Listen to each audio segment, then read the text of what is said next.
السلام علیکم ناظرین کرام، نئی ویڈیو میں آپ کو خوش آمدید کہتے ہیں۔ ایک شخص جس کو پورے نظام نے زور لگا کے جیل میں بند کیا وہ پابند سلاسل ہے، اور وہ ان کی بنائی گئی جیل کے اندر بظاہر قید ہے، مگر اس کی سوچ بہت آزاد ہے۔ سوچ ان معنوں میں کہ اس کو کہا جاتا ہے کہ ملک سے باہر چلے جاؤ، وہ کہتا ہے میں نہیں جاؤں گا۔ اس کو کہا جاتا ہے کہ یہ بات مان لو، وہ کہتا ہے قبول ہی نہیں ہے۔ وہ کہتا ہے ساری عمر جیل گزار لوں گا مگر ان کی غلامی قبول نہیں کروں گا۔ جبکہ جو جیل میں ڈالنے والے ہیں وہ تھر تھر کانپ رہے ہیں۔ کبھی سروے پر پابندی لگا دیتے ہیں کہ عوام کی رائے دوسری عوام تک نہ پہنچ جائے، کبھی ٹی وی پر دکھانے پر پابندی لگا دی جاتی ہے۔ آخر خوف کیا ہے؟ کس بات کا دھڑکا لگا ہوا ہے؟ اب وہ جیل کے اندر ہے۔ تاریخ میں پہلی بار ایسا ہوا ہوگا کہ وہ شخص جس کا کیس ہے وہ عدالت میں موجود ہے لیکن جج بھگوڑا بنا ہوا ہے۔ کبھی جج چھٹی پہ چلے جاتے ہیں، کبھی جج صاحب بیٹھ ہی نہیں پا رہے، بار بار بیمار ہو جاتے ہیں، جبکہ وہ شخص کہتا ہے کہ میں حاضر ہوں۔ یہ مناظر ہم نے ماضی میں نہیں دیکھے۔ یہاں پہ تو لوگ لندن بھاگ جاتے ہیں، وہ ملک میں بیٹھا ہوا ہے اور وہ کہتا ہے کہ میں یہاں پہ ہوں، جج صاحب چھٹی پر ہیں۔ اب خبر کیا ہے؟ اب اٹک میں ایسا کیا ہوا ہے کہ آپ کو جیل کے باہر پولیس نکالنی پڑی ہے؟ بہت دلچسپ خبر ہے۔ اب کل ایک جڑاں والا میں معاملہ ہوا، جس طرح سے کرسچن کمیونٹی کو نقصان پہنچایا گیا، چرچوں کو آگ لگائی گئی، پھر 9 مئی والا واقعہ ہوا۔ اب ایک دلچسپ خبر سنیں کہ آئی جی پنجاب کو ایوارڈ دینے کا اعلان کیا گیا ہے۔ شاید 9 مئی پر ان کی خدمات بڑی اچھی ہیں، کل جڑاں والا واقعہ میں شاید ان کی خدمات بڑی اچھی تھیں، یا باقی جو انہوں نے کیا ہے وہ آپ خود ہی فیصلہ کر لیجئے۔ اب اٹک میں عمران خان ہے، وہاں پر انہوں نے اپنی طرف سے جب اس کے معاملات ہوتے ہیں تو انٹیلیجنس اداروں سے رپورٹس لی جاتی ہیں، سب کچھ کر کے اتنا انہوں نے اپنا خیال رکھا کہ یہاں تک کہ یہاں پر عمران خان کو رکھیں گے تو سب کچھ سیکیور ہے، کوئی خطرہ نہیں ہے۔ اس سے پہلے ہم نے سنا تھا کہ جیل کے اندر عمران خان کوڈ ورڈ میں گفتگو کرتے ہیں، پھر اہلکاروں کو ایون قیدیوں کو بھی اس جیل سے نکال کے اور جیلوں میں پھینکنا پڑا۔ پھر بتایا گیا کہ عملے کے اوپر فون کی پابندیاں لگائی گئی ہیں، واٹس ایپ یوز نہیں کر سکتے، یعنی اتنی پریشانی ہے۔ لیکن آج اٹک کی سڑکوں کے اوپر پولیس نکالنا پڑ گئی ہے۔ اس کی وجہ کیا ہے؟ میں وہ آپ کو بتانا چاہتا ہوں۔ کون سا خوف ہے؟ 14 اگست پر کریک ڈاؤن کیا گیا، لوگ پکڑے گئے، گھروں سے اٹھائے گئے، بھلا کیوں؟ 14 اگست ہے، سب نے نکلنا ہے، کہیں تحریک انصاف والے جھنڈے نہ لہرا دیں، اتنا خوف ہے۔ یہ پہلے منظر پاکستان میں نہیں ہوا کرتے تھے، بلکہ ایک اور جگہ پر ہمارا ٹی وی رپورٹ کیا کرتا تھا جسے ہم مقبوضہ کشمیر کہتے ہیں۔ صورتحال یہ ہے، ظاہر ہے کہ انٹیلیجنس ایجنسیز کی رپورٹس آتی ہیں، آئی بی لگی ہوئی ہے، ایم آئی، دیگر بہت سارے ادارے ہیں گورنمنٹ کے پاس جہاں سے رپورٹس آتی ہیں، تو ڈر ہے، دھڑکا لگا ہوا ہے کہ اٹک کے اندر وہ بندہ جو قید ہے وہ قید میں نہیں ہے، بلکہ وہ تمام لوگ جو اسے قید کیے بیٹھے ہیں وہ اس کی قید میں ہیں۔ اب آج اٹک کے اندر امن و امان کی صورتحال برقرار رکھنے کے لیے وہاں پہ پولیس نے فلیگ مارچ کیا ہے۔ فلیگ مارچ 1-2 گاڑیوں کا نہیں، 20 گاڑیوں کا، اور سینکڑوں کی تعداد میں آج جو ہے وہ اہلکار سڑکوں پر نکالنے پڑ گئے ہیں۔ بھلا کیوں؟ اٹک کے لوگوں کو یہ پیغام دینے کے لیے کہ وہ جو جیل میں بیٹھا ہوا ہے، ہمیں پتہ ہے کہ آپ کے دل میں اس کے لیے کتنی محبت ہے، ہمیں پتہ ہے کہ آپ اس کے بارے میں کیا سوچتے ہیں یا کیا آپ کو دھڑکے لگے ہوئے ہیں۔ آپ نے باہر نہیں نکلنا، دیکھو ہماری طاقت، دیکھو ہم کتنی بڑی تعداد میں ہیں۔ اگر اتنا ہی خوف ہے تو اس جیل والے سے گزارش کروائیں کہ پیغام جاری کر دے کہ آپ نے باہر نہیں آنا، کیونکہ لوگ اس کی بات سنتے ہیں۔ تو ناظرین اکرام، موجودہ دور کا جو حاکم وقت ہے، جو اصل حاکم ہے پاکستان کے اندر، اس کا سب سے بڑا کرائسس یہ ہے کہ طاقت تو گو اس کے پاس ہے مگر لوگوں کی محبت سے وہ محروم ہے۔ میں نے آپ کو بتایا کہ وہ شخص کہتا ہے میرا کیس سنا جائے، لیکن جو جج صاحب ہیں وہ آتے ہی نہیں ہیں۔ جسٹس عامر فاروق آج آئی نہیں، وہ پہلے ہی اویلیبل نہیں ہوتے تھے۔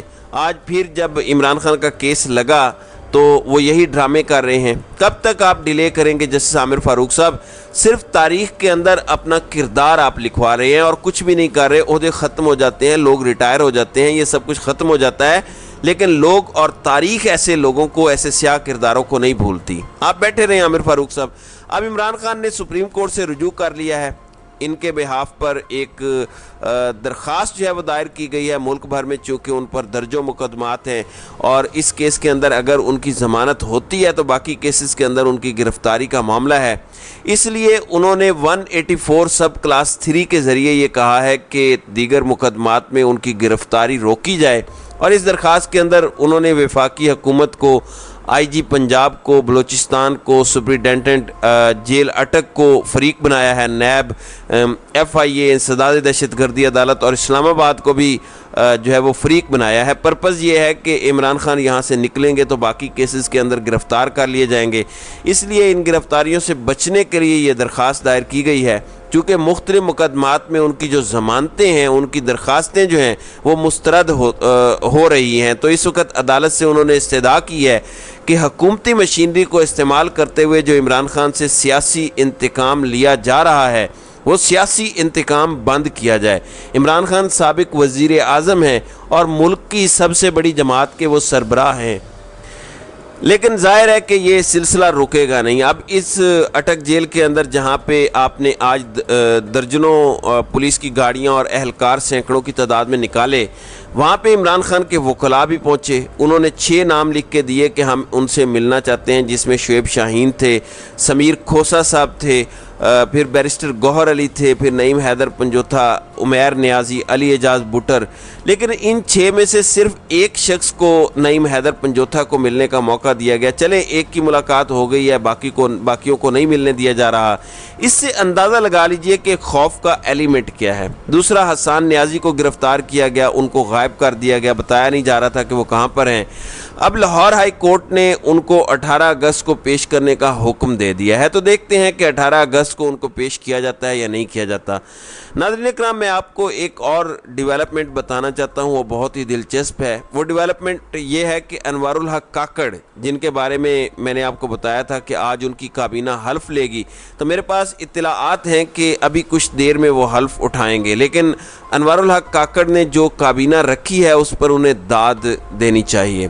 مرتضیٰ سولنگی، جو خود کو صحافی کہتے ہیں، ان کے بارے میں آپ کسی سے پوچھئے کہ ان کا کیا تعلق ہے پیپلز پارٹی اور مسلم لیگ نون کے ساتھ، تو آپ کو بہت اچھے سے پتہ چل جائے گا۔ اب اس صحافی کو نگران وزیر اطلاعات بنایا جا رہا ہے۔ سوال یہ پیدا ہوتا ہے کہ ان صحافیوں کی ایسی کون سی خدمات ہوتی ہیں، آخر کون سی ایسی صحافت ہوتی ہے جس کی بنیاد پر ان کو وزارتوں سے مشیر، اسپیشل اسسٹنٹ کے عہدوں سے نوازا جاتا ہے؟ میرا یہ مطالبہ ہے ایک عام شہری کے طور پر، ایک عام پاکستانی کے طور پر، کہ مرتضیٰ سولنگی، عامر میر، محسن نقوی، فہد حسین اور بہت سارے نام، نجم سیٹھی، میں حالیہ دور کی بات کر رہا ہوں، ان دنوں میں جن کو عہدوں سے نوازا گیا ہے، ان سب لوگوں کے کردار یونیورسٹیز اور کالجز کے اندر بچوں کو پڑھائے جائیں۔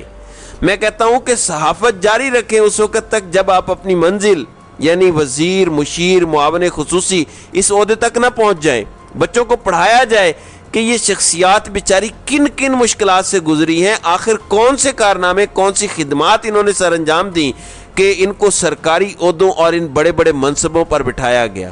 سوال تو ہونا چاہیے کہ یہ رول ماڈل ہے کہ آپ ایسی صحافت کرو کہ حکومت آپ کو عہدہ دے اور آپ کو نوازے۔ مرتضیٰ سولنگی عمران خان کے بارے میں، تحریک انصاف کے بارے میں اوورآل کیا موقف رکھتے ہیں، ان کی ذرا ٹائم لائن چیک کر لیں۔ آپ ایک ایسا نگران وزیر اطلاعات رکھتے ہیں جن پر سنگین الزامات 2010 میں دی نیوز کی رپورٹ کے اندر لگے، اس شخص کو آپ لگا رہے ہیں۔ دوسرا، آدھے سے زیادہ صحافیوں کو تو اس نے بلاک کر کے رکھا ہوا ہے ٹویٹر پر۔ جس شخص کی اختلاف رائے برداشت کرنے کی یہ حد ہو، آپ اس کو اتنا بڑا منصب دے رہے ہیں۔ کہا جاتا ہے کہ عمران خان نے ملک کے اوپر بہت سے قرضے بڑھائے ہیں۔